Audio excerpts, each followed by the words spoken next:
Capital Farm Credit Wednesday night podcast, our weekly look at the area athletic scene, what happened last week and what's going on this week.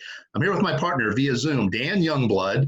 And Dan, we've still got 5 teams with a shot at getting to Arlington, 3 11-man teams and 2 6-man. Yeah, we got a couple 6-man teams that are just one win now away from getting to the state championship game.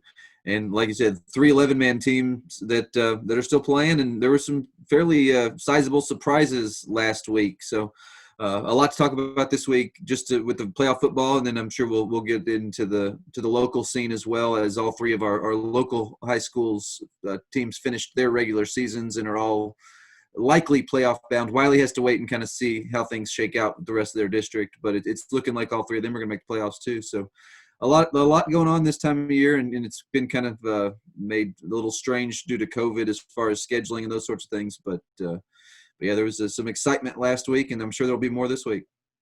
Did you get enough to eat for Thanksgiving? Did you eat enough? I did. I ate 3 Thanksgiving meals, one on Thursday afternoon, one about midnight on Thursday night, and then one more on Friday, and we've still got more leftovers. So yeah, I'm eating well. How about you? I hurt myself. I literally hurt myself, but it was enjoyable. But I hurt myself every year at Thanksgiving. So well, you should eat yourself sick. I just about did. I just about did. Before we get into this week's show, we want to thank our primary sponsor, Capital Farm Credit, with offices all over Texas, including Stamford and Abilene. Buy your own slice of Texas with Capital Farm Credit. Together, we're better. And with that, Dan, it's time to jump into what happened last week. Let's start with the locals before we start talking about playoff action from last week. It was a good week for local football, a trifecta, 3-0, all local teams won. Yeah, it was a great week for the locals last week. You had Abilene High defeat Midland High 56-14 in just an absolutely dominant performance, which sends them to the playoffs. They got a bye week this week, but it sends them to the playoffs on a 3-game winning streak and with a lot of positive momentum. They've been playing really well. Coach Fullen out there is really excited about kind of the state of his program.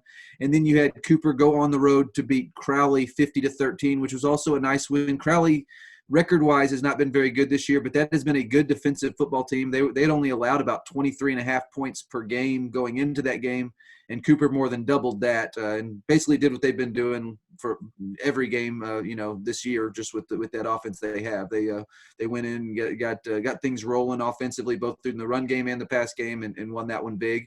And then Wylie finished up their regular season with a 48-0 shutout of Plainview, and another game that was just an absolutely dominant performance. Wylie looked really, really good. That was a big win for them, in that it gives them an opportunity now to make the playoffs if district champion Lubbock Cooper can defeat Wichita Falls High, which is likely, but I know that but it still has to happen. If Wichita Falls High were to upset Lubbock Cooper, Wichita Falls High would take the number 3 seed, and Canyon Randall would go in as number 4. But if Cooper takes care of business, you'll have a 3-way tie for 3rd. Randall will win with the points, that number 3 seed, and then Wylie would get the head-to-head over Wichita Falls High. So the Wylie Bulldogs are big Lubbock Cooper fans this week, and if that game goes, kind of how you would expect it to go, the Wylie Bulldogs will be back in the playoffs, and that means that all 3 locals would make the playoffs, which is a big deal, especially for Abilene High and Wylie, which have both been absent from the postseason for a few years. And with that, it's time to jump into playoff action. We'll start at the 6-man level, Region 3, 1A, Division 2. As usual, the Strong Greyhounds are still alive, Dan, coming off a big 54-6 Mercy Rule win over Fannondale. They will take on Richland Springs in the state semifinals. That's going to be 6:30 p.m. Friday in Dublin. Strong 11-2 against Richland Springs, 11-0. 2 storied programs going head-to-head for a trip to Arlington. Yeah, how about those Strong Greyhounds? That is a program that you do not want to play this time of year. That's a program that is always playing its best football right around this time, November. And you just got to tip your hat to Coach Dwayne Lee and the program that he's built. I think if you look what they've done during his time there, it is truly remarkable. That is a fantastic program. It's been one that's been really fun to follow. In fact, I don't know if you got to catch the documentary on the Greyhounds that aired on Thanksgiving that CBS has done. I missed it, but I've heard it was really good. So I do want to catch up on that. But that's a program that, like you said, is a storied program and is starting to get some attention, not just locally, but nationally. So that's a pretty cool deal for that program in that town. Strong will head into this ball game with Richland Springs on an 8-game winning streak, and the only team. Well, they've lost twice. They lost to White Deer in their season opener, but they have not lost since losing to Westbrook. And Westbrook just bowed out in Division One in the Division One playoffs. That's a dang good football team. They fell to Westbrook, but they have won 8 straight since that ball game, and the majority of those have been via the mercy rule. Yeah, and they had to go through a tough region to do it. I mean, you're talking about a district with Gordon, which was a really good program and a really good team this year. Throckmorton is another one of those that's really storied. It's a program that's always successful.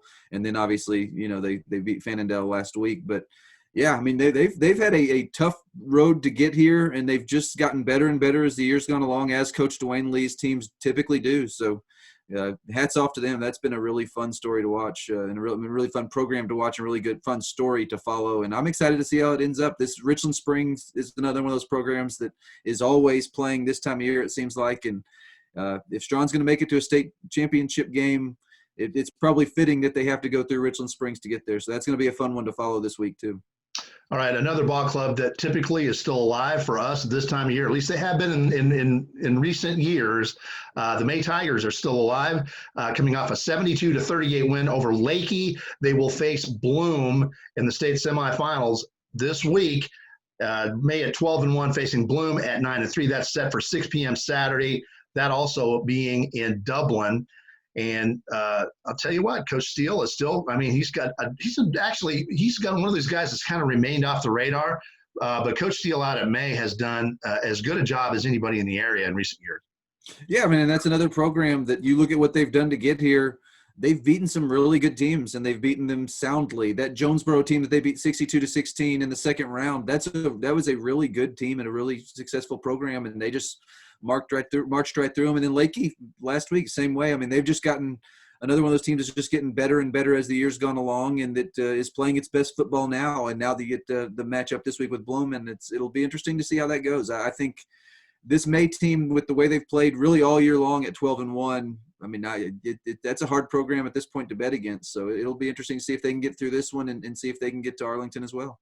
One of the key performances last week that we should mention here from May, Caden Hulk, 16 carries, 356 yards, 7 touchdowns on the ground. He caught a 42-yard touchdown pass, accounting for 8 touchdowns last week for the Tigers. And defensively, he came away with 2 picks. Quite the performance. Yeah, lights out performance. Yeah, I think any coach will take that any day of the week. That's a really strong, even by 6-man standards, that is a standout game.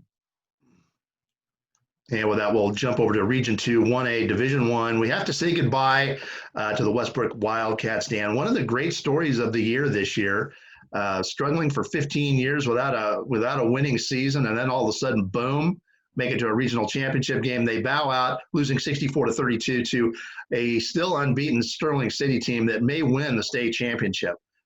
Quite a story. And that was the only team that beat them all year, beat them twice. First game, very competitive. And second game, they took them the distance. So the 6-man game that goes the distance is competitive. Yeah, I agree. So I think I say this a lot, but Westbrook has nothing whatsoever to be ashamed of in losing to Sterling City twice. That is a fantastic program. Like you said, could be the state title contender, if not a state championship contender. So just a phenomenal season for Westbrook. And you look at what they did even in the playoffs.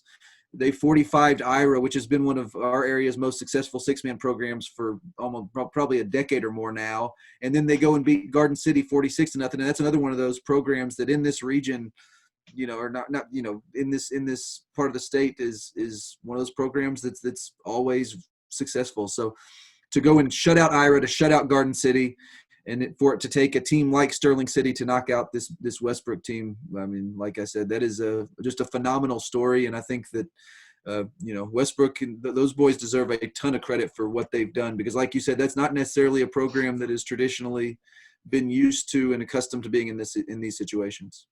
And with that win, Sterling City, of course, will advance now. They'll face another perennial power, Borden County, in the state semifinals.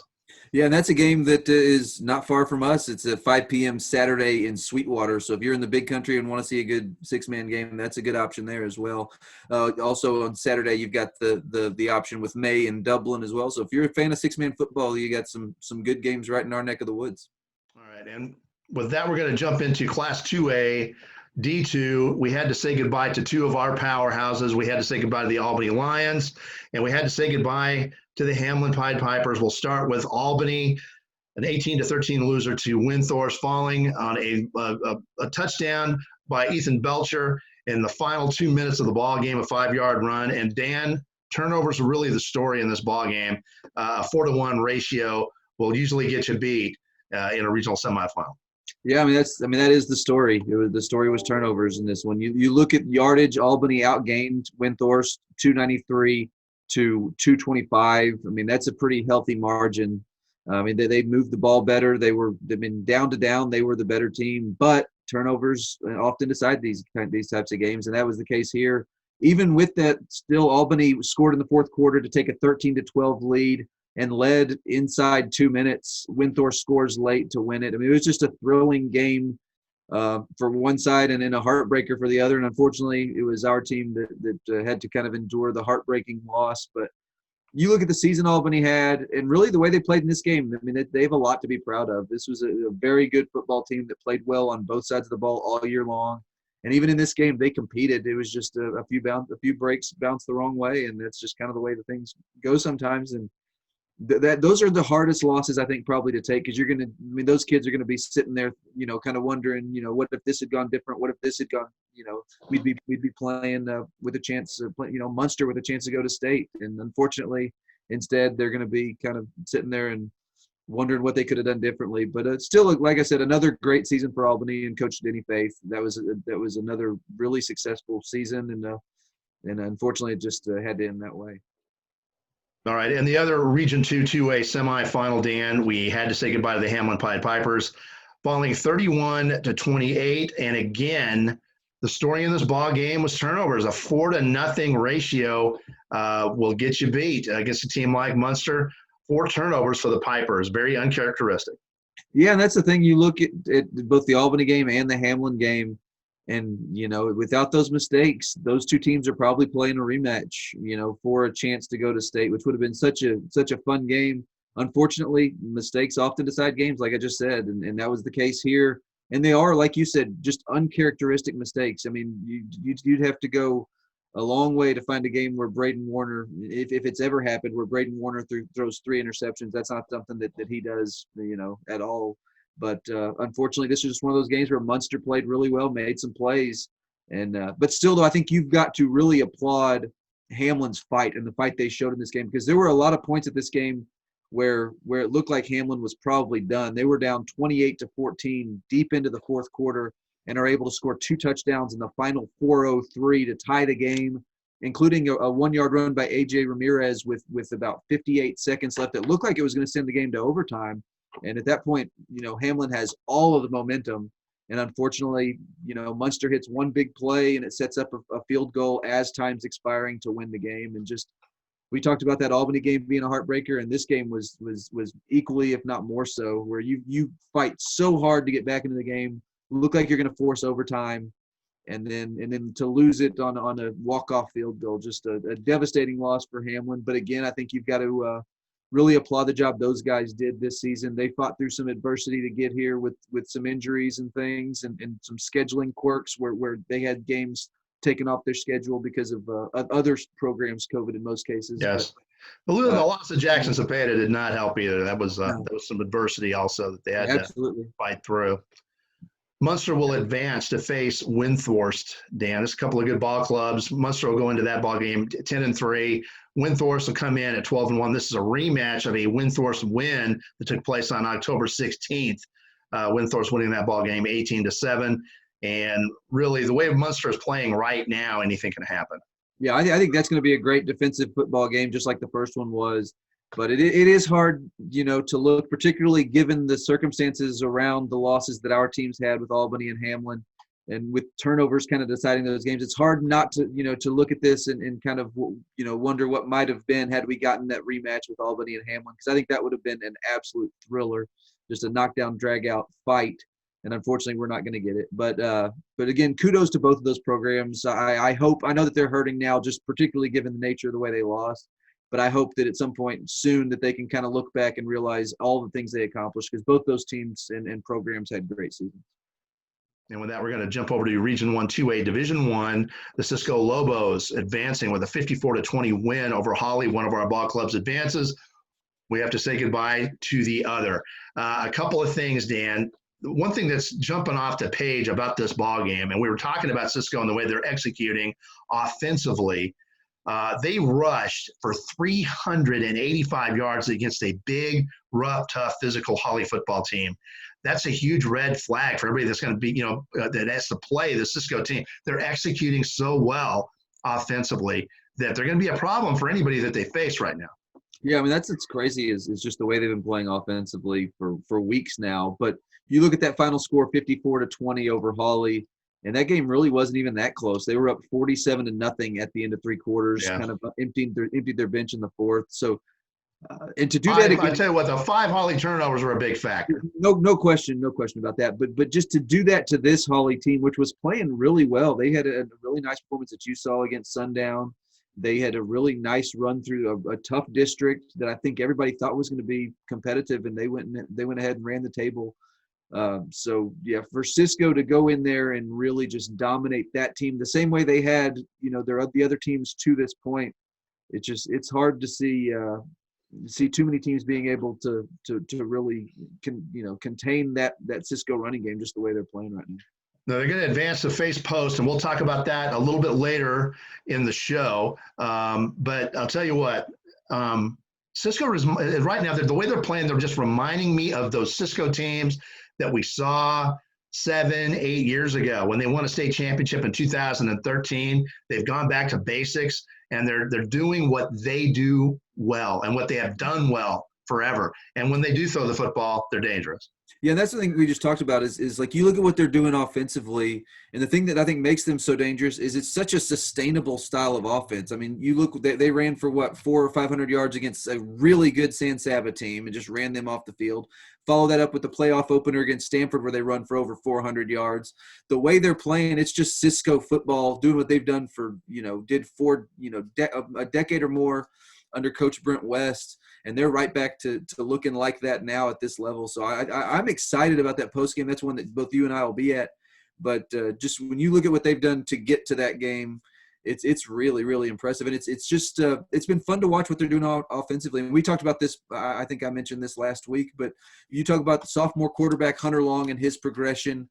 And I think you can make a very, very strong case at this point that Hunter Long and running back Jared Fisher, that's about as good a 1-2 punch as you're going to see at that level. Those two kids are playing really, really well. Long's had a monster season, and then Fisher was the guy who had the big game last week. But both those kids are really big playmakers, and they've got some other guys around those guys. CJ Lewis is another one that's kind of an unsung guy that is, he's capable of putting up numbers as well in different capacities. And then Andrew Acosta, who's kind of their backup running back, he's another one that he's explosive. So they've got just a lot of guys they can give the ball to, they can get yards, and they're doing it in such a way that it's fun to watch because it's just what Cisco does. It's second nature to those guys, and they do it so well. And Brad Brunson's got them tackling again. They're playing good, solid defense, as they always do, backing it up with a good possession offense, running game. That's Cisco football. So yeah, and that's part of the thing that I think probably impressed me as much as anything is you look to hold that Holly offense, which had been running, had been running its offense really well, and they were at full strength. They had all their guys in that one, and that's a good football team. Yeah, it's a really good football team. That's a good football team. And Cisco shuts them out for 3 quarters and really dominates them the same way they did that San Saba game that you were at earlier in the season, which I think both of us were surprised by. That was an outcome that surprised both of us. So this Cisco team's playing really well in all phases, and it's going to be that post game is going to be a knockdown, drag out fight. It's going to be a fun one. Okay, now we're going to jump up to Class 3A, Region 2, Division 2. And Dan, the Eastland Mavericks win their 10th straight ball game after an 0-3 start. That this was tough. This was tougher than I thought it was going to be. I really thought that Holly would have a hard time keeping up with these guys, but they made Eastland rally to win that ball game 28-24. Yeah, I mean, I think the one thing that we can probably conclude at this point is that these are two really evenly matched football teams. This was a rematch of an early season matchup that Holiday actually won 29-28 in a game where Eastland had a big lead and Holiday just kind of chipped away and won it late. This was kind of the opposite in the fact that it was Eastland that was rallying for the win, but these are two teams that clearly are very evenly matched, that clearly are very competitive, and now they split for the season. And Eastland won the most important one, obviously, and that they're still going on in their with their playoff run. But this was a very difficult game for the Mavericks, particularly when you look at what Holiday was able to do on the ground, 313 rushing yards, and they were able to kind of keep the ball away from that really potent Eastland offense. But again, I think you've got to just be really impressed by the fact that Eastland was able to overcome that and still win this game. And I think it's just a tribute to that offense and just their ability. I mean, that team is never out of a game. I mean, the team is never if they have a ball with the shot with the game within one possession, don't count them out. That's a team that's generally going to get that touchdown. Absolutely. There's some good signs here for Eastland because they lost the turnover battle 2-1. They give up 313 yards rushing against a team that just, grounds and pounds and kills clock. Normally, if you're going to give up that many yards rushing and lose the turnover battle, you're going to get beat by Holiday. But Eastland is so explosive offensively that they were able to rally from a 2-score deficit to come back and win that ball game. That's a really good sign. Yeah, and here's the thing that I think you've got to take as a really good sign as well. Eastland shut out Holiday for the final 18 minutes of that game. Holiday did not score from the 6-minute mark of the third quarter on, which I think shows the improvement that defense has made. That unit has just gotten – during that 10-game winning streak, that unit has also become a strength for them, and I think that's a good sign as well going forward because that Eastland's going to score points. That offense is going to find a way, to move the football and to get into the end zone. The question with them always was, will their defense, come around to the point where they can make stops when they need to? And they were able to do that in a game that they trailed by 2 scores, and that allowed them to come back and get that win. So, you got to be impressed with what Eastland's doing. That's you and I have obviously been very high on that team, and it's been fun to see them. They kind of get to this point. This is kind of where we thought they would be. We thought they'd get that matchup with Gunter. This has kind of been on kind of a collision course, and now it looks like we're going to get to see it. So, congrats to the Mavericks, and good luck to them this week. I really like Eastland's chances going ahead because they're not going to be facing ball clubs that keep their offense grounded for that long, for that duration. Anybody they face from this point forward, regardless of quality, even Gunter, they're going to have a few more possessions in that ball game. And the more possessions you have in a ball game, the more I like Eastland's chances. It's just the way they're executing. They're so difficult to stop. If Gunter doesn't really make some sort of effort to slow Eastland down, they're going to have a hard time beating these guys. I mean, that's the thing. During this 10-game winning streak, if you look at kind of what they've done, when they can get teams into their style and into those shootouts, they like that. I mean, that gives them an opportunity to get that 2-score, 3-score lead and really bury teams, and that's what they're going to try to do. Obviously, that's going to be difficult to do against a team of Gunter's caliber, but like you said, the more possessions you get, the more likely it is that game does kind of go in the way that Eastland wants it to. But speaking of games that didn't go the way that we thought necessarily would, you had just the upset of the year. There's really no other way to put it, I think, in the 3A Division I Region 1 semifinals, and that was Jim Ned defeating Brock 19-16 in what I think will go down as a classic. That was a game that I think turned a lot of heads statewide, and you were there to take it in. If there's ever a ball game that should teach us the lesson that you never know, for sure. There's no guarantees. This ball game, Jim Ned over Brock. Nobody picked Jim Ned other than people at Jim Ned. Yeah, people that outside of Tuscola who picked them to win that ball game. But the people in Tuscola and that ball club, they showed up. You could just tell from their body language and their demeanor that they believed that they could win this game. The things that we talked about beforehand, everything that Jim Ned had to do to achieve the upset here, they did it. They had to win the special teams battle. They needed some plays on special teams. They needed to win the turnover battle. They needed to get off to a good start. They didn't want to play from behind against this Brock ball club. They needed to contain Brock's speed, especially with Cash Jones out there. They did all of these things. And then they did one thing that I don't know if you thought this was possible. I did not. I didn't think that Jim Ned, I didn't think anybody at the Class 3A level against that Brock defense, the way they've been playing, could line up and get a push up front and have extended long drives and actually keep Brock's offense off the field. Generally, the Brock defense has just been absolutely shutting down everybody's running game. Jim Ned had two key long drives that really were backbreakers at the end of the first half for a touchdown and at the end of the game for a game-winning field goal.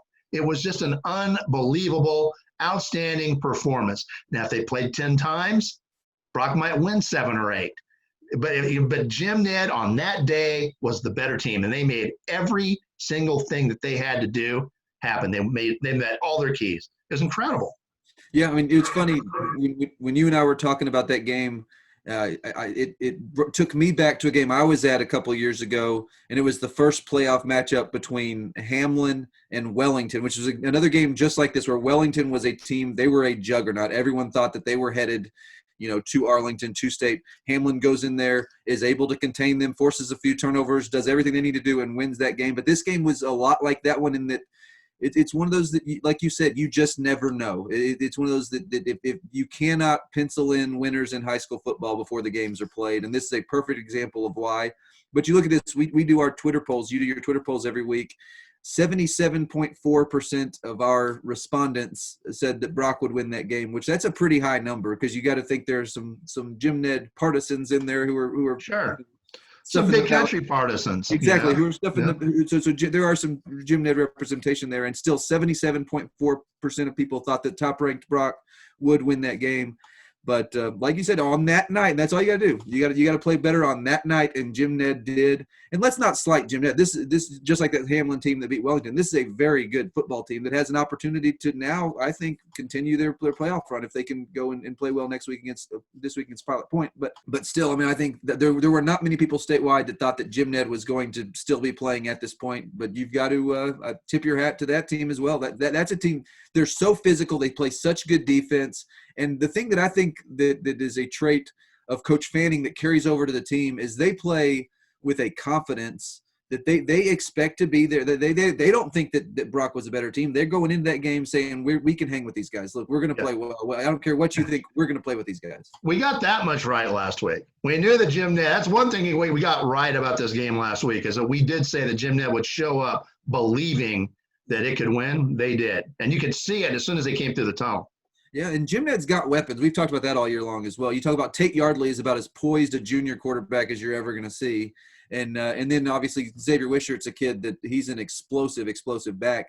And those two guys kind of led the way for him. But it's interesting. You talked about those two long drives that they had of like 10 minutes each, which I think we even said on this podcast last week that the one thing they're not going to be able to do is sustain long drive. Well, they did.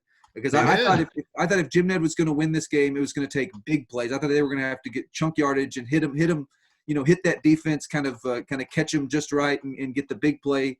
And that wasn't the case. They lined up and they moved the ball on him and it was kind of like that Hamlin game a couple of years ago, where it's only a couple of drives, but for those drives, they did exactly what they needed to do. So, yeah. So I think you've got to be really, really impressed with the job that Coach Fanning and his club did. That was just a remarkable win. And that's one that I was following your tweets throughout the game. And, the deeper we got into the game and the closer it was, I was like, good gosh, this looks like it may happen. And sure enough, Jim Ned did it. And I thought the thing that was maybe most impressive was that after getting that big lead, they took the counter punch from Brock. Brock came back, ties the game, and you're like, oh, here it goes. And no, they stopped the bleeding, got the field goal to win the game, and just a huge upset win. Really proud of those guys. I'm guilty as charged. When Brock comes back and ties the ball game, they're down 16-0, and they come back with a couple of third quarter touchdowns, with a couple of 2-point conversions, and knock the game up at 16. I thought the momentum was with Brock. They're going to win the ball game, and that's the exact opposite of what happened. That's the exact opposite. Fourth quarter came in. Jim Ned had this extraordinarily long drive for a game-winning field goal, and it was really just outworldly. I just could not believe what I was seeing. Yeah, and the thing that's so this is so remarkably similar to that game. Like when you were talking about it, this reminded me so much of that Hamlin Wellington game. There are so many similarities, where it's just you've got one team that is just a juggernaut that has just been blowing everybody out that they've played.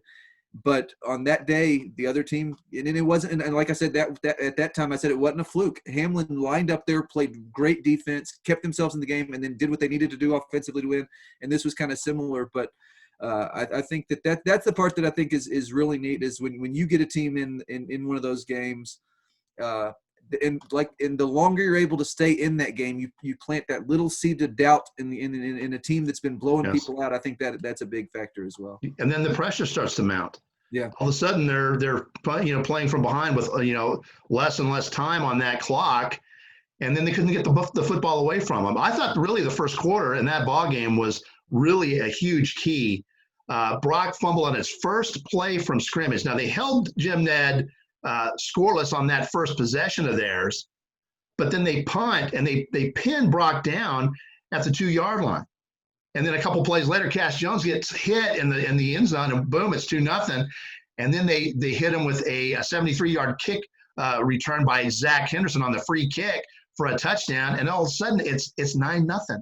Yeah. It's 9-0. And the whole time, Jim Ned's defense, and I will say this: first quarter, we had I believe it was a 47-yard touchdown run by Cash Jones, called back by a holding call. And these are the breaks of the game that we talked about that Jim Ned needed.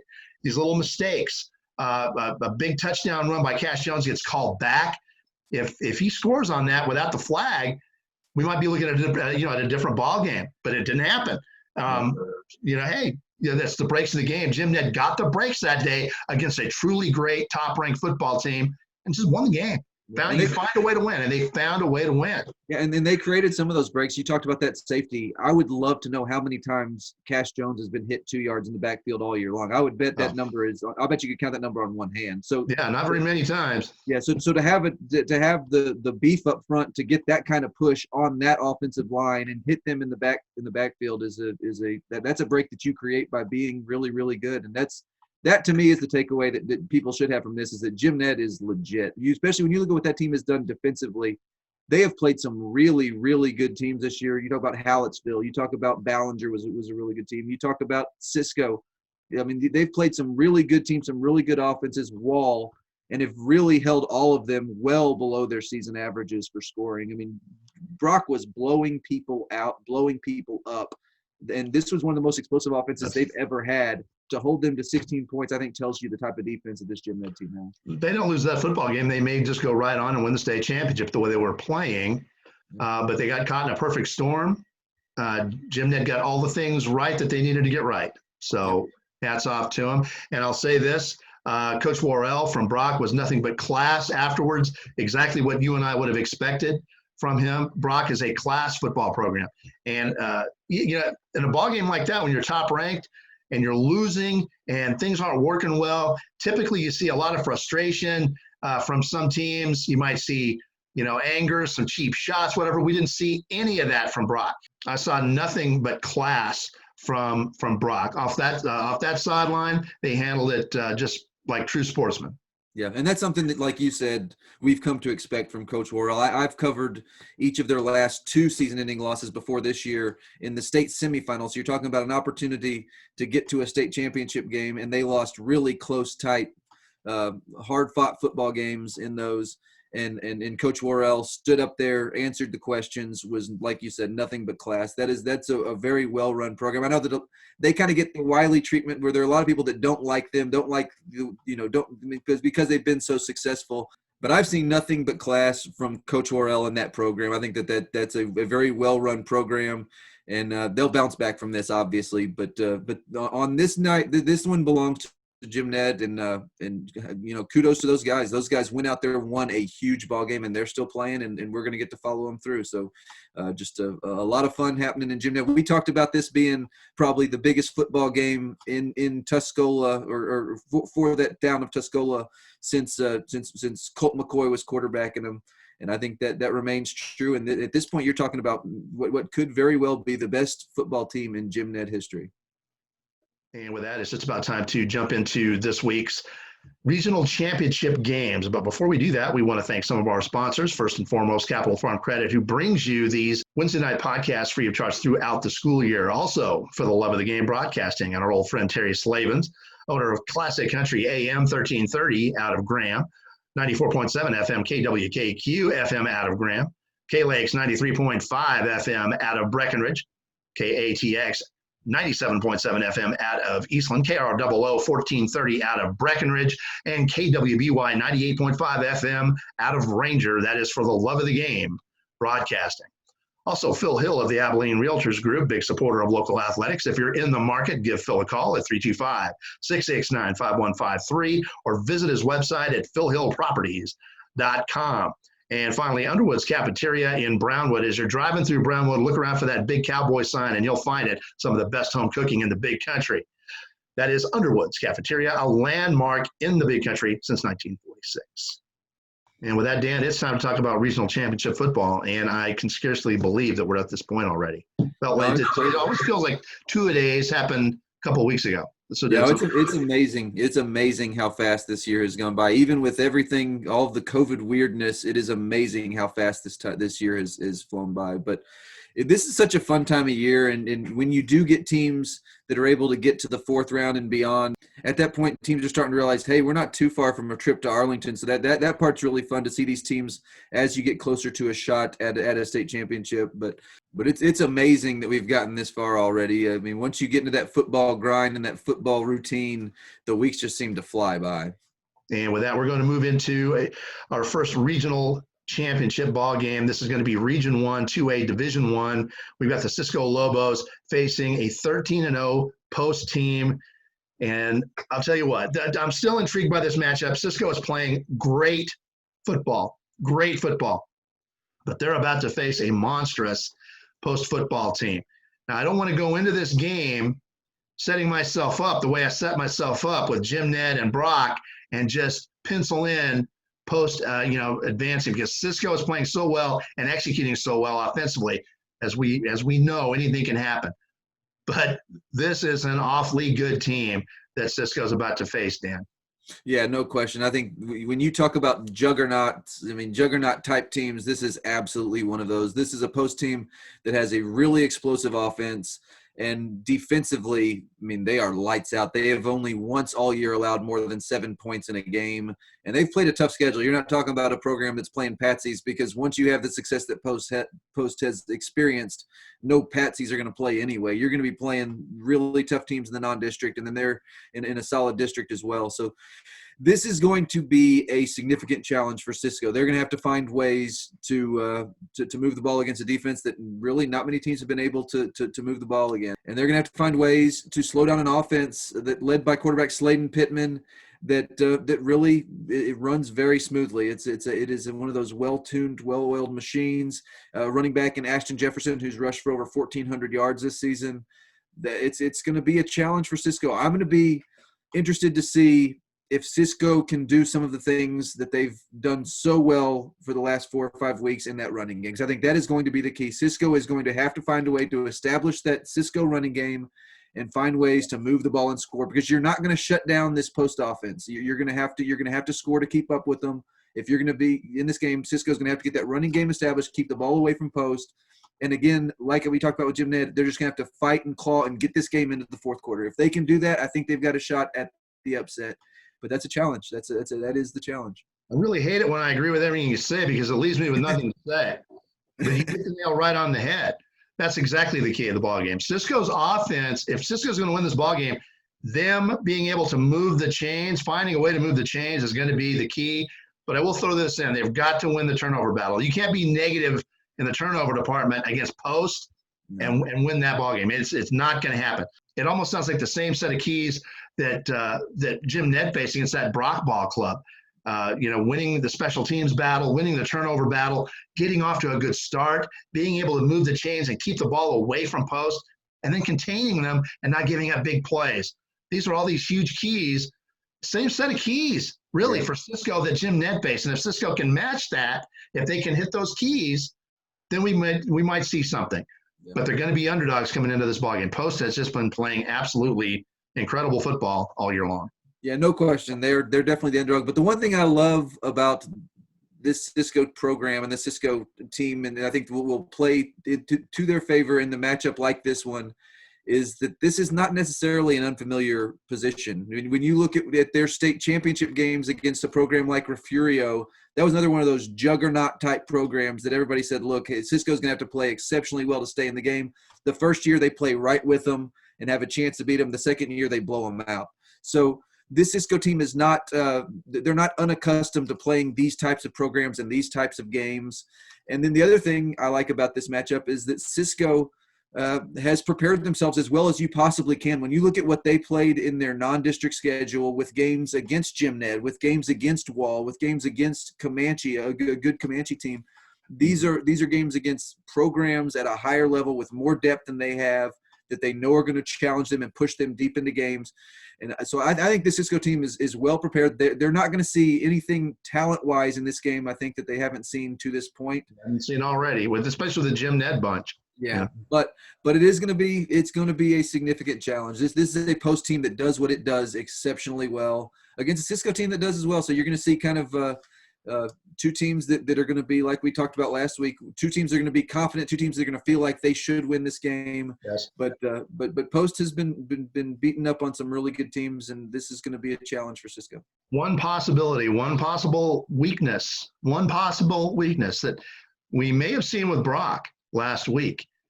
Post has not been pushed all year long. If Cisco gets them in the fourth quarter with a lead or a chance of winning that game, the pressure is going to go markedly up and on the Post side.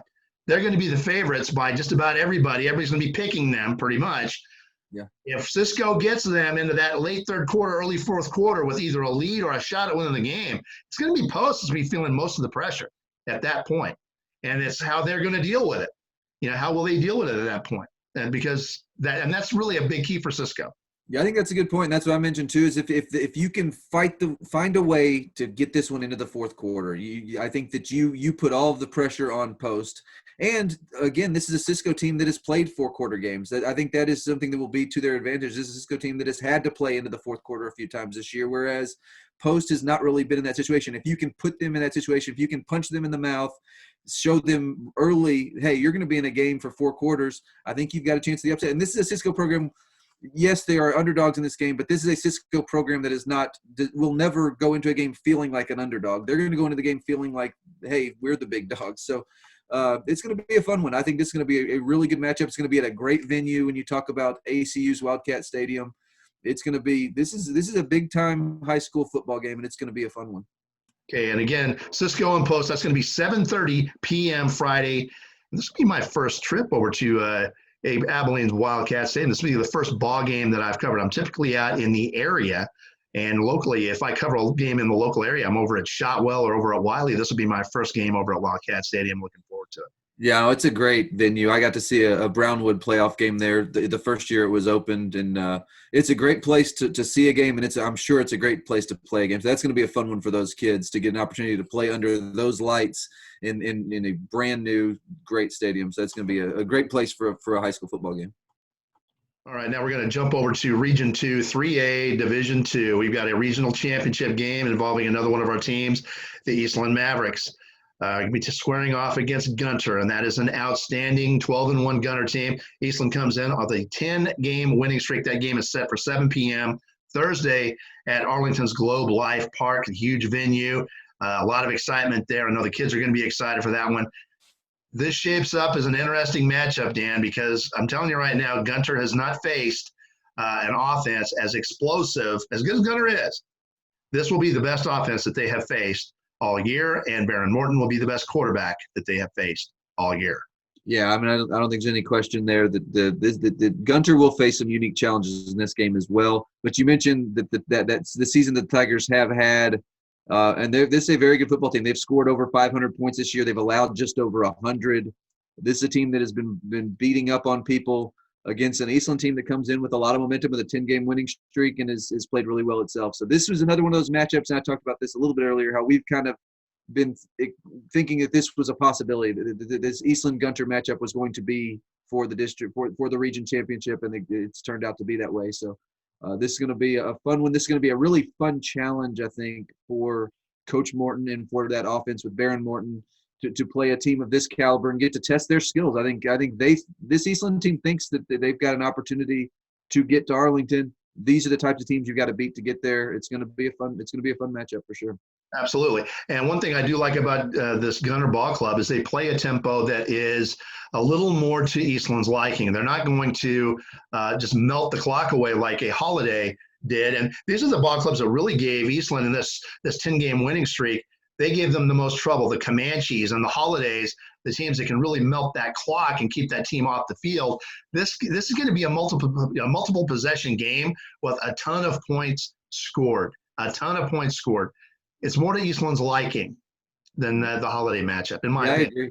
Yeah, this is a very explosive, very balanced Gunter offense. So you talk about where they start kind of with that quarterback Hut Graham, and then they've got a really balanced running game where they've got 3 or 4 guys that have rushed for right around 500, 600 yards, and then they've got a 700-yard receiver. So you're talking about a team that likes to, like you said, likes to get up and down the field and play a good, explosive offensive football. And that's something I think that if Eastland can get my feeling is that Eastland probably feels very confident in a shootout with anybody. With the offensive that they have and kind of the way this season has gone for them, I wouldn't put it past them to want to get this game into, that 50 into that 50-point range and want it to be that type of shootout because they've had success in those situations. They're comfortable in those situations. So the big key will just be, can the Eastland offense kind of do to Gunter what it's done to so many other teams this year? Really, Holiday's since they've gotten everybody on the field, Holiday's about the only team that's been able to really kind of slow them down a little bit. And in both of those cases, a lot of that was with their offense. So This game is going to be different. This is going to be one of those, I think this could be one of those classic Texas high school football shootout. I think that's exactly what we're going to get. Man. Over under, what over under would you put on this bad boy? There's gonna be a lot of points scored in this ball game. Yeah, after that Eastland, and Eastland's gonna have a hard time stopping this Gunner offense. Yeah, after that Eastland Panhandle game that had 160 combined points, I'm not putting over unders on any of their games. I'm not touching those. But these are 2 very good offenses. These are 2 teams that have had a lot of success. And I think that when you look at, particularly in Eastland's case, Baron Morton's next loss ends his high school career, and then he moves on to college. I think he doesn't want that to happen. He wants to get 3 more wins and finish his career with the state championship. And like I said, if he's going to do that, these are the types of games he's got to find a way to win. And I'm excited to see if he can do that because this is a good Eastland team. This is a confident Eastland team, and this offense has just been rolling up, racking up points in bunches. So it'll be fun to see if they can continue that trend against a team of Gunter's caliber. And finally, the Class 3A Division I Region 1 championship. We've got Jim Ned at 11-1, fresh off a huge upset over top-ranked Brock, facing Pilot Point, Brock's district mate, who is red hot right now and playing very well. Jim Ned at 11-1, Pilot Point at 10-3. That game is set for 7 p.m. Thursday in Stephenville at Tarleton State University Memorial Stadium, just like last week against Brock. And one thing that worries me for Jim Ned in this ball game, Dan, is it's tough to come off an emotional, huge upset win over a team like Brock and then get yourself mentally prepared for a team that's just, really dangerous. Pilot Point's playing lights out football right now, blowing people out, good teams, blowing people out. So Jim Ned's going to have to compartmentalize that win over Brock, put it on the back burner, forget about it, and move on and get mentally prepared for this Pilot Point team. This can be one of those nail biters, goes right down the wire again.